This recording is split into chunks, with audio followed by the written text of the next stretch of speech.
A lot of people find the rules of the program, which are very black and white, very on or off, freeing. This is really what transformed my body. So I started to ask the right question. You know, questions are so powerful. Whether you're a size 2 or a size 12, you gotta rock what you got.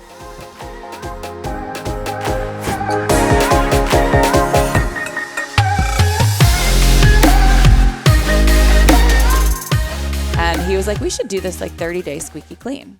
And the thing that made me a really good drug addict also makes me really good at like taking on new habits. Because I was like, okay, when do you want to start? And he's like, now. And I literally handed the Thin Mints to my friend Zach, and I was like, cool, let's go. Yeah. And we did. Yeah. And that was the start of the very first Full 30. And did you have it all figured out? Like, we're not going to have this, this, and this, or it was kind of... It was really loosely based on the framework of a paleo diet. But when I went back, so I blogged about it on my like personal training blog back in 2009. And when I go back and read, it was super loosey-goosey, right? Yeah. Like, don't eat this, try to eat less sugar. Like, it wasn't There anywhere were some near... oils in there. There was It wasn't super well defined. But still got great results, it sounds like. It did. I got incredible results, and like, but different results than what his was more mostly physical. Mine were mostly like helping me identify a really unhealthy emotional relationship with food and helping me change that in a really permanent and profound way. Because I feel like when we have a structure, when we have like guidelines, then we can be creative within those guidelines. Yeah. You know, in life and with food. I like right? that. But when, you know, as an artist, sometimes we're just like, okay, paint me a painting. Yes. It's hard to be creative. Yes. But when you say, I want you to paint me a painting with red, black, and green. Yes. And I want you to have like circular motions. Yeah. Then you can be creative and artistic with like the that. structure Yeah. and the context. And I think when I had the context and the structure of the Whole 30, it made me be more creative of how I could make my food. Or Yeah. the things that I could order.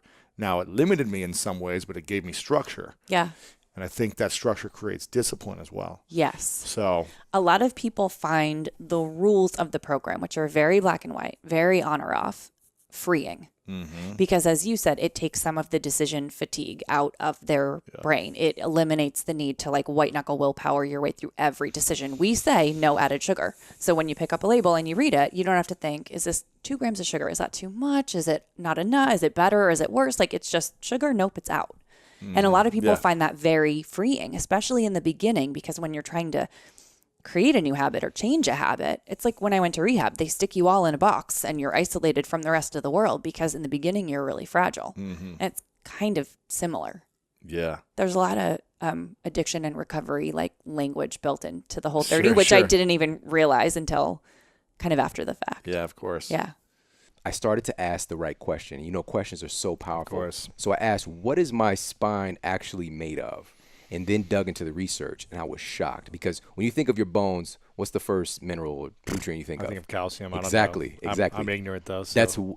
This is where everybody lives. The majority of us. There's like 200 other factors that are equally as important. That's just the big marketing one. Right. Right. And so it's things like magnesium, silica. I needed vitamin C to help to regenerate tissues. I didn't know that. Sulfur-bearing amino acids. All these interesting things I'd never heard of. And no way was I getting that via Papa John's and Sunny Delight, you know? So I changed the way that I was eating, and I was Egg starting McMuffin wasn't bringing the nutrients, man? No, it Come was on. missing it, man. It was missing the mark. And so I started to look for the foods that had those things in them. Yeah. And then there was a radical transformation in my health. So the last piece was sleep, rest and recovery, man. When I started to do all this good stuff for my body and training again, and again, I just started where I could. I started off on an elliptical, then a stationary bike, walked, picked up the weights again, and I naturally fell into a normal sleep pattern. And 6 weeks later, man, after making that decision, I lost 28 pounds. The pain I'd been experiencing every day for 2.5 years was gone. Ultimately, about 9 months later, I got a scan done, and I had 2 herniated discs that retracted on their own. Wow. I lost 3/4 of an inch in height, and I grew 1/2 an inch back. Wow. Which was crazy, right?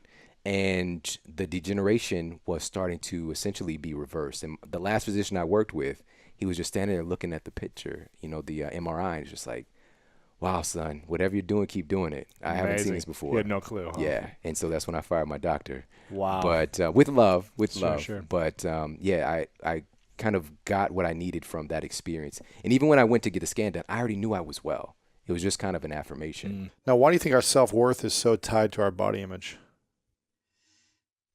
Well, I think that we have to address the fact that there is an innate sexuality that people who like Giselle or supermodels or Brady, you look at these like fit football players and sexy models, and their body is appreciated. It is beautiful. And we can't knock them down for having that body, but we also have to embrace what is our natural figure as well. And I think what it is pretty animalistic, because men and women are attracted to each, like you're attracted from the outside first, and then the attraction stays from the inside, right? The outside is what gets you attracted, and the inside is what keeps you attracted.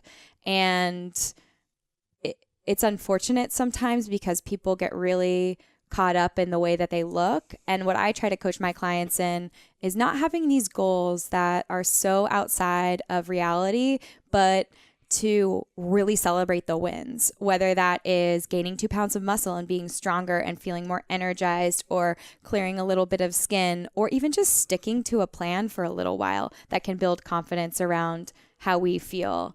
Or maybe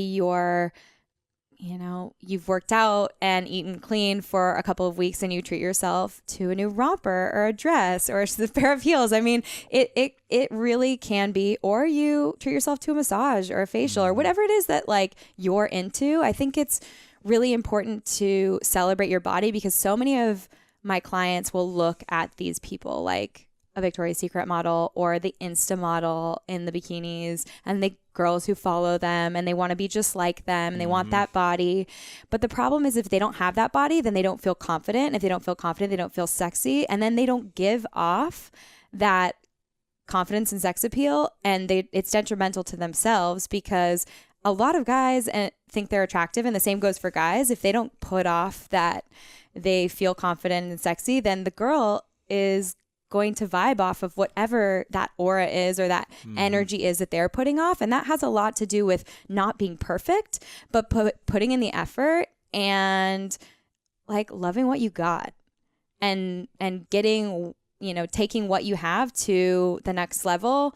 Whether that's taking yourself to the next emotional level by meditating, taking yourself to the next mental level by education and learning, and like going to the school of greatness, or whatever it is that you're doing to better yourself. I think all of those things you do to better yourself can make you more confident in who you are and more comfortable in your skin. And whether you're a size 2 or a size 12, you got to rock what you got.